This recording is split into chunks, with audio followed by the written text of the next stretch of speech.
Hello everyone, hope you are fine. My name is Opolot Enock. I'm from Nangoma Secondary Education School and I'm a teacher for commerce. Today we are going to be handling commerce of Senior 2 commerce, and our topic today is going to be business units. If you don't want to call them business units, you can call them business ownership. And our subtopic under business units, we shall be looking at sole trade or sole proprietorship. So when we talk of business units, these are many forms of businesses which fall under the topic called business units. And we shall be looking at the different forms of business. So before we go on to look at only sole trade, we are going to start with the different forms of businesses which are owned in the country or in the world. And before we look at the different forms, we want to look at the major words. And the major word there is business.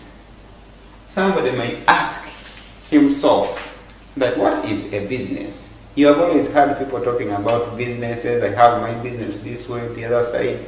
But what are businesses? What you have to know is a business is a legal activity which somebody carries out with an aim of making profits. That is a business. A business is a legal activity somebody carries out with an aim of making profits. And businesses are divided into many forms. For example, we have what we call as the sole trade. You can call it sole trade or you can call it sole proprietorship.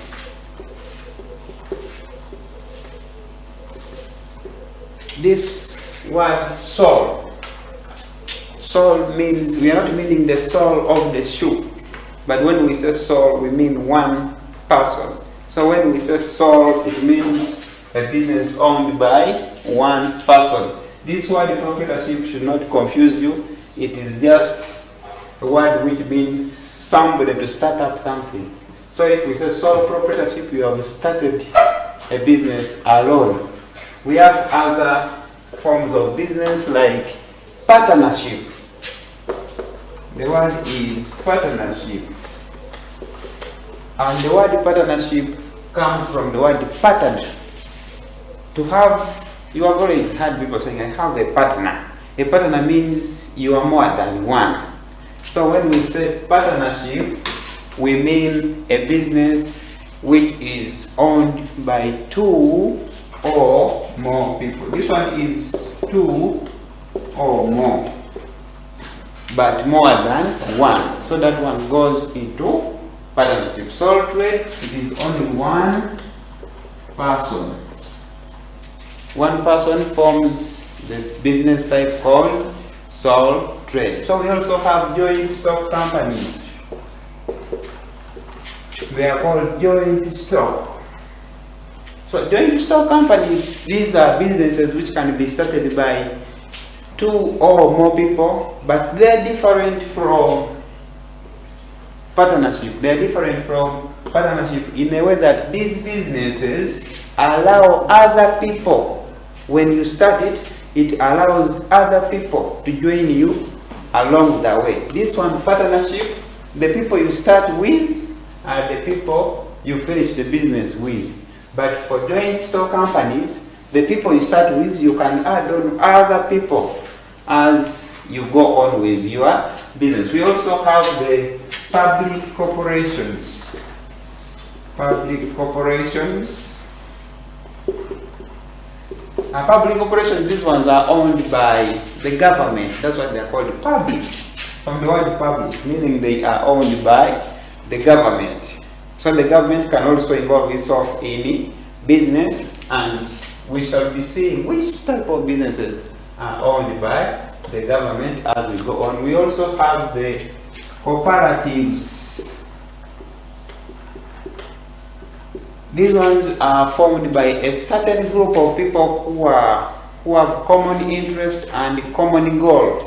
They are many, and they can come together because they have a common interest. For example, we have producers can come together when they want to market their goods together as producers only. We can also have consumers when they want to purchase goods from different places and sell to their consumers, their fellow consumers. They can form what we call as a cooperative. And lastly, we shall be looking at marketing boards. And marketing boards, these ones are just formed with any aim of looking for market. They can be owned by the government to look for market for the goods produced within a country. So they are also forms of business. As you know, when you look for business, for market, you may end up getting profits, and that is the major aim of doing businesses. So when we talk of businesses, I've prepared for you some photos which you're seeing on your screen. Those are different types of businesses. As you can see them clearly, we have the other one is the hospital written on it, meaning that one is a hospital business which involves treating people and other things. You can see on your left top corner you have a man who is cutting meat. That one looks to be a butcher is cutting meat. You can see these stalls which are arranged well. That one is a supermarket, and the others, as you can see them, you can look at the pictures and you interpret which type of business it can be. So without taking a lot of time, we are going to be looking at sole trade. We are going to start with sole trade, where we say is the one which is owned by one person. So sole trade is what we are going to start with. These other ones will come later. So we start with sole trade. So sole trade, we say this is a business which is owned by one person. You wake up in the morning, you have your little money, you start your business. So what do we expect? In other words, when we talk of sole trade, after this sub-topic, what are the expectations? What will be the lesson outcomes of this subtopic called sole trade? So by the end of this lesson, this is what I expect from the learners. One, you should be able to define the term sole trade. You should be able to define, to tell us what sole trade is. As I told you earlier, this is trade. This is a business owned by one person. So I expect you by the end of this lesson, you should be able to define the term sole trade. You should be able to give the features of sole trade or sole proprietorship. You should be able to give the features so that in case you are moving around and you find a business, can you really identify that business as sole trade? Those ones are under the features. So after looking at the features of sole trade, you should be able to tell whether the business you listed is owned by one person or it is owned by very many people. We shall also look at the advantages of owning the business alone. Advantages can be called merits or benefits. These words mean the same thing. So you shall also be looking at advantages. What are the good things of owning the business alone? Then lastly, I expect you to be able to tell us the BC advantages of sole trade. You should be able to tell us the disadvantages of sole trade by the end of this lesson. So these are the lesson outcomes I expect from this particular subtopic which we are going to be looking at today. So we are going to start with the first outcome of defining sole trade. As I told you earlier, that the word sole brings the definition of sole trade or sole proprietorship. So we said earlier that if you want to define sole trade, of course here a question which will come will be just define sole trade. And the key word there is one person. This word is very important when you are defining the term sole trade. So you have to say this is a business owned and controlled by one person. It is owned and controlled by one person. That is what makes it to be called sole trade. It must be owned and controlled by one person. So this is the key word. One person, it means that one is a sole trader. So we're also going to look at the futures. Things which you can find at a certain business and you conclude that this business is owned by one person. They qualify to be called the futures. Some people like calling them futures, others can call them characteristics of sole trade. These two words mean the same thing. So I told you futures, these are things which are visible, which you can see from any business, and you conclude that this one is owned by one person. So under the futures, here the question will be very simple. They'll just ask you about the futures. What are the futures of sole trade? And this is what I expect from you when we talk about futures of sole trade. One of the futures comes from the definition of sole trade, that it is controlled and owned by one person. So one of the features, it is controlled by and owned by one person. So if you always see a business which you always visit and that person is selling maybe his shop, he's always there alone, he has even no other people he's employing, he's working every day there, that business qualifies to be called a sole trade business because the person is always working alone. We can call that one sole trade. Another one, it employs a small number. So we have said this person can be working alone, but if he's not working alone, he may be employing just a small number of people.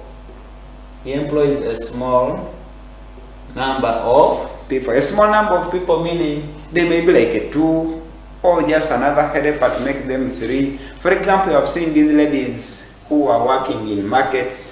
Some are even alone. These ones who have those small kiosks where they sell food. You can find a lady selling food with just another lady helping her to serve. So those ones all fall under sole trade. They employ a few number of people, and in most cases, another one, it is always in small size. Of course, if now you have this business which is for one person, it is employing a small number of people, this business will automatically be of a small size. That's why you find these people are making chapatis alongside the roads, who are roasting chicken. They are always small. Even if I've always seen these businesses which are along the roads, when they hear that the tax people are coming, those people, they take just seconds to remove all their merchandise and take it away. So that one shows you that the business is small in size. Somebody can just walk with his merchandise on the body. So we also have small size. We also have the business uses little capital. The business uses little capital. And why does it use little capital? Because it is one person who is financing the entire business. And once the business is using little capital, that one should directly inform you that they are less profits. Because profits is a reward for capital. You remember that profit is a reward for an entrepreneur. It is not for capital, it is for an entrepreneur. So if you start your business and you have put there little capital, it means that you also get less profits, because the money you put there determines the money which comes out at the end of the business. So when you look at these futures here, they inform you that this business should be owned by one person, because you can see clearly that it is a very small business. Let's look at an example of a hawker. A hawker. A hawker is always alone. So it falls here. A hawker is always alone. I want us, why am I bringing this? I want us to identify some businesses which may fall under sole trade. That's why I'm bringing up a hawker here. We can have a hawker, we can have a cobbler. A cobbler, person who makes shoes. We can have a barber, somebody who is operating a very small salon. We can have the tomato sellers, these ladies who sell tomatoes alongside the roads. We can have the chapati makers. All those people fall under sole trade, and we have given reasons as to why. One, they employ, you may find only one person who is hawking the goods, putting the goods on his body, so it is employing one person. If it has other people, it may employ a small number of other people who are just helping in small work. If it's small in size, as I told you earlier, a hawker moves with all his entire business. There is little capital, and little capital means for you to become a hawker, you don't need a lot of money, because you just need money to buy goods which you can carry, and less profits. You may find that a hawker who is working for a full day may get little profits of 5,000 or 10,000 or something like that.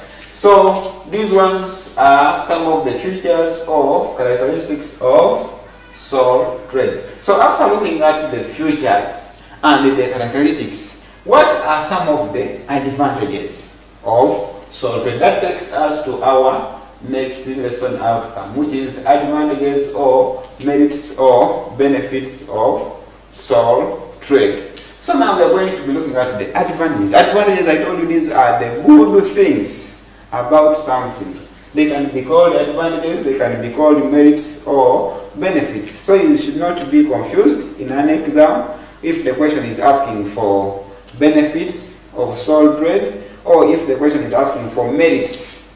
Merits is just the same word. So when we talk of advantages of sole trade, the question which can come here is, what are the advantages of sole trade, or what are the merits, or what are the benefits? And if a question asks like that, you don't need to take a lot of time. You should know what it wants. So let's look at the merits or the advantages. So we are now looking at the advantages. So one of the best or the most benefit which these people enjoy is flexibility, or the business is flexible. What do we mean by the business is flexible? They can easily change from one line of production to another, or one line of business to another.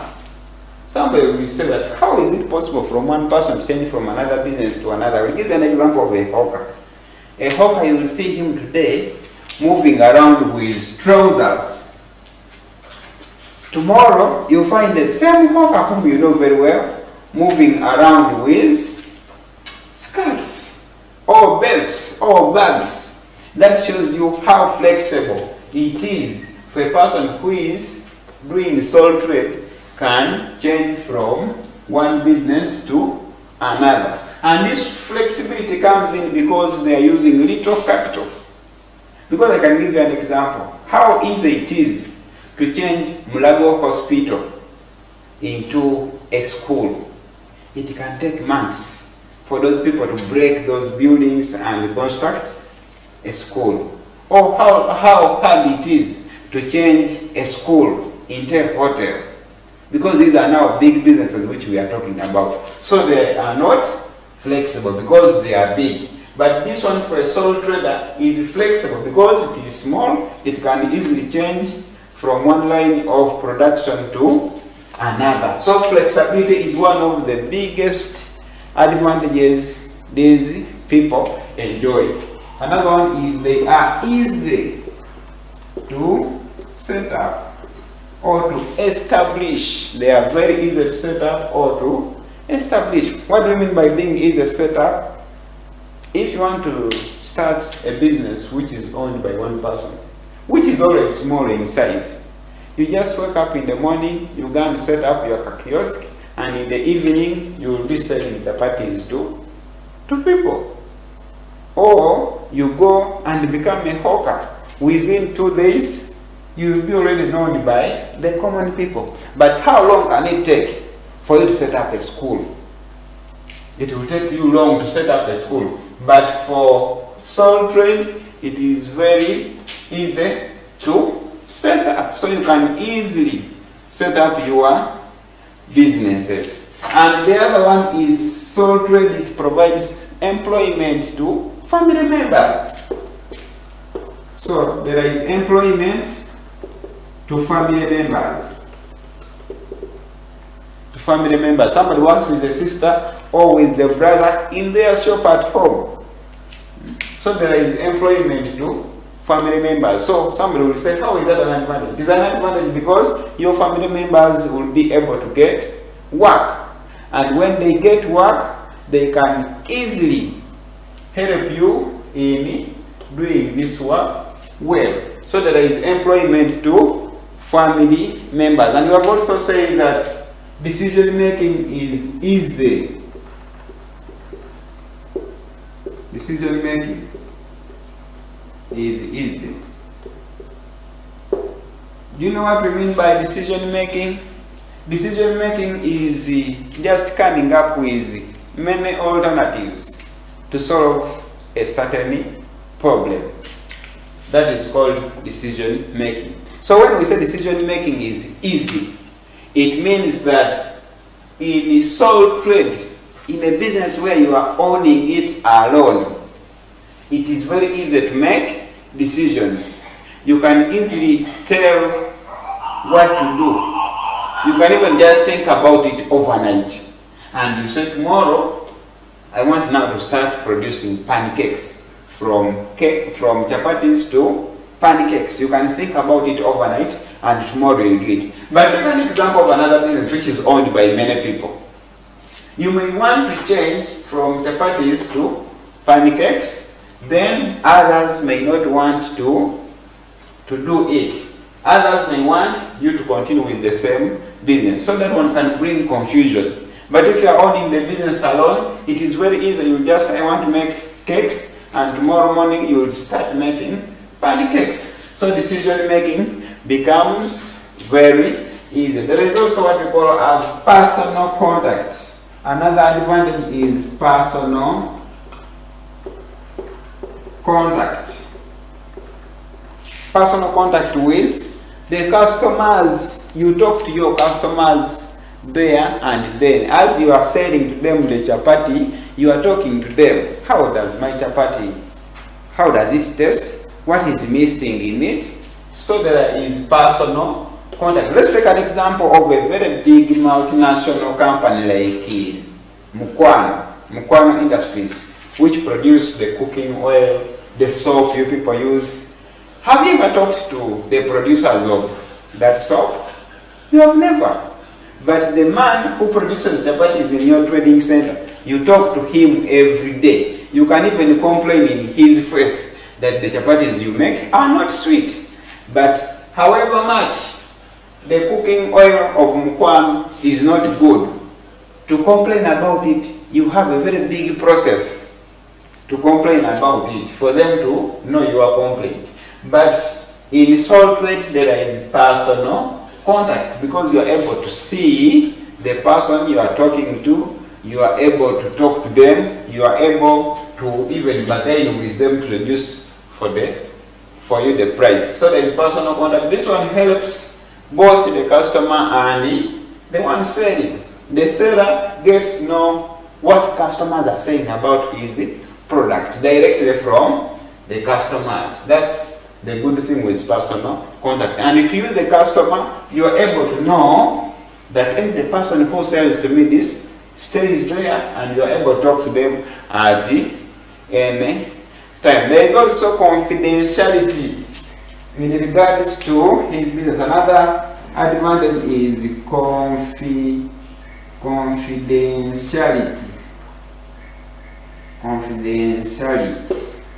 The word confidentiality comes from the word confident or privacy.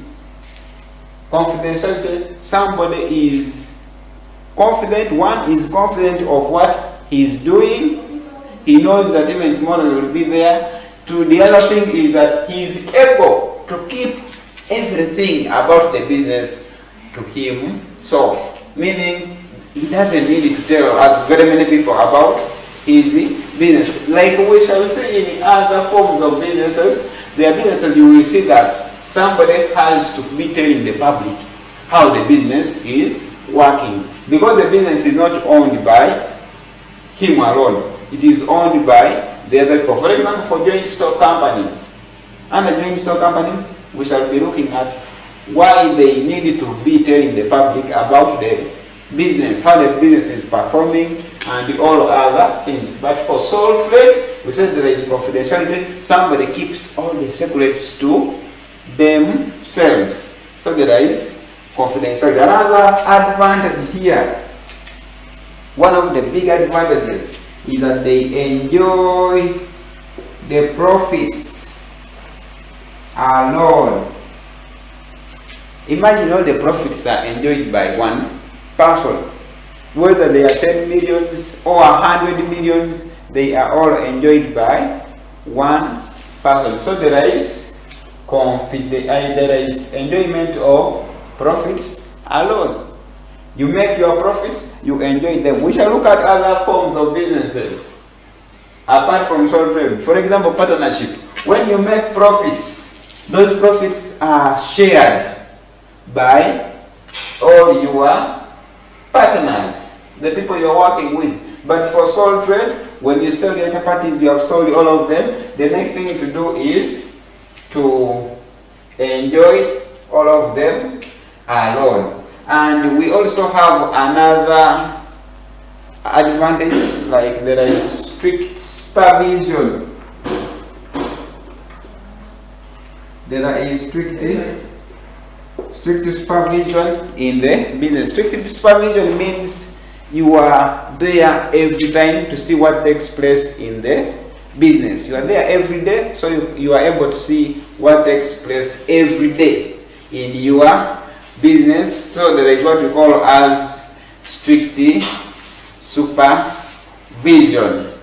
So now what we shall look at next is these advantages of sole trade. After looking at the advantages of sole trade, our next thing is disadvantages of sole trade. After looking at all the good things about sole trade, we should also look at the negative side of owning the business alone. There are many dangers of owning the business alone. You can take an example of the hawker. He has very many shortcomings. So when you own the business alone, there are also some disadvantages. So that one takes us to disadvantages. If you don't want to call them disadvantages, they can be called demerits. Or if you don't want to call them demerits, they can be called shortcomings or effects, depending on how you want to call them. So here the question which will come, they will just ask you for the disadvantages of sole trade. So disadvantages of sole trade, and you will give some of these ones. So one of the biggest disadvantages of sole trade is that since somebody uses little capital, when you employ little capital in your business, there is always no room or little room for your business to expand. So when you employ little capital, meaning there is no business expansion. There will be no business expansion if you employ little capital. Because I want to give you a task. Go to your trading center and have a chat with those people who make chapatis there and ask them how long they have been there. Some will tell you they have been there for 10 years, some for 15 years, but they cannot show what they have done in their business. And that is because they employ little capital, and therefore there is no room for the business to expand. Number two, we also have what we call as risks in business. So there's what we call as risk bearing. This word risks means these are happenings which, if not handled well, they can lead to a loss or even the collapse of the business. So we mean the sole trader bears all the risks alone. Risks in business can include losses. We have risks like losses. We also have bad debts. Bad debts, these are people who take your goods on credit and fail to pay for them. They are bad debts. Losses, these ones come from, say, maybe making something which people don't want and they don't buy, so you end up making losses. So risks in the business come due to some bad decisions or other natural things which you cannot control. So in the sole trade, all the risks are on one person. So meaning you suffer all the risks alone. So there is also another disadvantage, which is the existence of the business depends on the life of the trader. The existence, meaning you are not sure whether your business will stay when you are not there. That's why we're saying that the business depends on the life of the sole trader. I like always giving you the example of the hawker. When a hawker dies, who will take up his business? It means that the business depends on the life of a sole trader. For us, we used to have a person who used to sell goods to us in our village. And when this person died, even the business disappeared. So that one explains to you the disadvantage of owning the business alone. When you die, the business also goes with you. There is no proper accounting. That is another disadvantage. There is no proper accounting in those small businesses, because for them they think all the money they have in the drawer, they say those are profits, yet in accounts those are not yet profits until calculated to be profits. So what we mean by saying that there is no proper accounting, first of all, these people even do not have any knowledge in bookkeeping. So how will they carry out accounting? If you find a hawker and say, show me your receipt book, he will ask you what is the receipt book. Because for him, what he knows, what the money he gets, that is his money. So there is no proper accounting. Also, another disadvantage is no modern technology used. There is no modern technology used. The modern techniques of production are not employed. The reason why they are not employed in sole trade is that they are expensive, and these people are using little capital. For example, we have ovens which can be used in cooking chapatis. Can those people who sell chapatis really afford ovens where they can use when making chapatis or when they are baking their pancakes? They cannot afford modern technology. So there is no technology used there. They still use the common tools. So they end up remaining the same. As the world is growing, for them they remain at that particular stage. So we also have another disadvantage, which is due to little capital. Because these people use little capital, there is no room, or they cannot handle a variety of goods or products. Because they use little capital, they will handle less variety of goods. Less variety of goods, their goods will be small, and therefore they will not be able to handle all the consumer demands. You take an example of the shop near your home. A small shop near your home. You can go there to ask for milk. Then they will say, we don't have milk. You go there to ask for bread. They will say, bread, we don't have bread. Meaning they handle a less variety of goods. But I can give you an example of a bigger business which is owned by more than one person. For example, a supermarket. I can bring a supermarket, but there are also supermarkets which are owned by one person. But the biggest number are owned by a group of people. So a supermarket can have all the goods you want.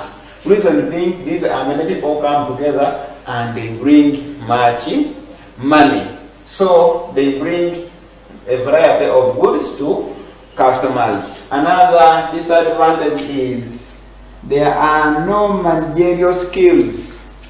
No managerial skills. These people are not trained to be managers.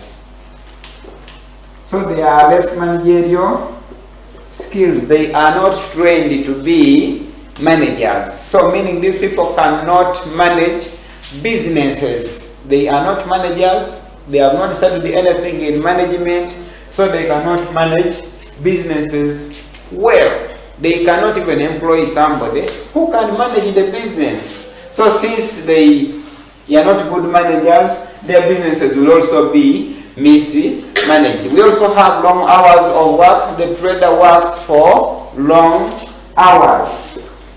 Long hours of work. The trader works for long hours, meaning he works from morning to evening, does not rest. The reason, he doesn't have anybody who helps them at the business. So they work for long hours and they end up getting tired every day. And when you get tired every day, you're working for long hours, you are putting your life also at risk of other problems. And we also have a sole trader. Because of the wrong decisions made, he may end up being inefficient. Inefficient means somebody not doing something at its maximum. You are inefficient when you cannot produce goods to your maximum. We can say that you are inefficient if you are afraid to do something the way you are supposed to do it.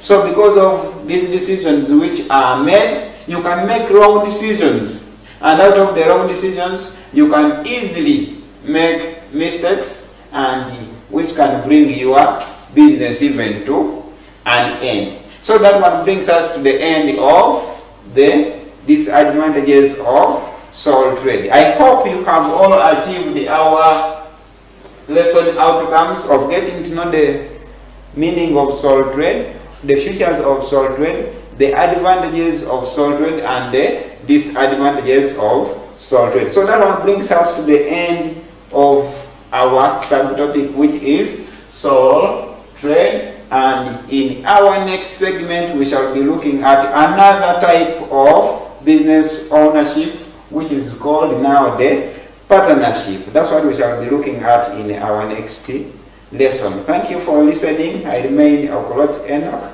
teacher from Namboga Secondary and Vocational School. Thank you.